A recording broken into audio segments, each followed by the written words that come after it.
Hello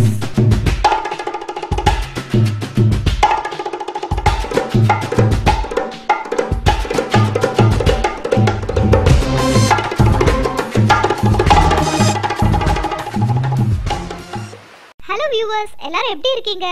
Gautham Menon direct செஞ்ச விண்ணை தாண்டி வருவாயா படத்துல பாடல்களுக்கு அப்புறம் ரொம்ப பாப்புலர் ஆனது ஒரு டயலாக் தான். அதை பேசின ஆர்டிஸ்ட்க்கு அந்த சின்ன டயலாக் ஒரு பெரிய ஐடென்டிட்டியை கொடுத்தது. இப்போ அவர் எடுத்திருக்கிற படத்துக்கு டைட்டிலையும் கொடுத்திருக்கு.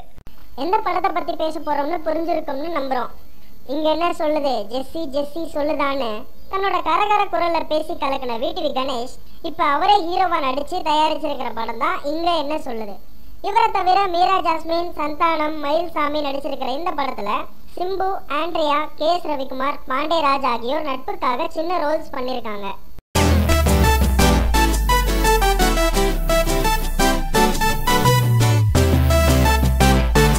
அடுத்தவங்களுக்கு உதவி செய்யறதுன்னா எனக்கு மூச்சு விடுற மாதிரி. நாங்க 6 மாசம் முன்னாடி சினிமா ரிவ்யூ பண்ண ஆரம்பிச்ச நேரத்துல சுமாரான படங்களை நிறைய கிண்டல் பண்ணுவோம். ரொம்ப சுமாரா எடுக்கப்பட்டிருக்கிற படங்களை பயங்கரமா கலாய்ப்போம்.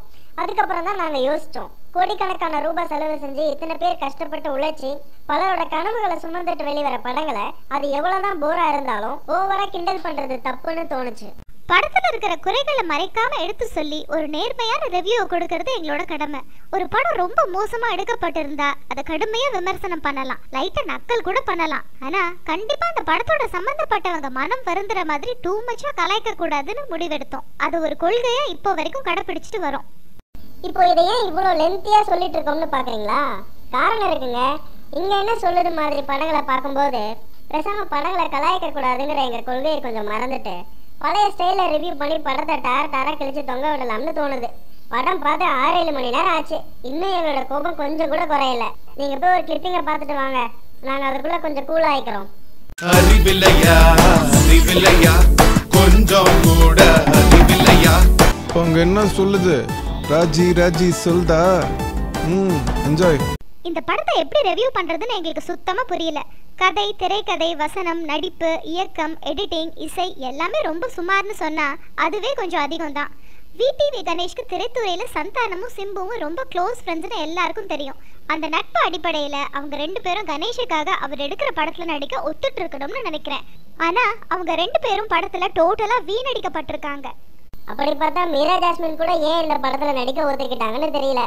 விடிவி கணேசன் நினைச்சா உண்மையிலே ரொம்ப பாவமா இருக்குங்க. அவர் பாட்டுக்கு சிவனேன்னு சின்ன சின்ன கேரக்டர்ல நடிச்சு நல்ல பேர், புகழ், பணம்னு சம்பாதிச்சுட்டு இருந்தாரு. எவனோ வேண்டாதவன் தேவையில்லாம அவருக்கு ஹீரோ ஆசையை உசுப்பி விட்டு இப்படி ஒரு படம் எடுக்க வச்சு அவரையும் நஷ்டப்படுத்தி நம்மளையும் கஷ்டப்படுத்தி கதற விட்டுட்டான். அவர் இனிமேலாவது உஷாரா இருந்து பொழைச்சுப்பாருன்னு நம்புவோம்.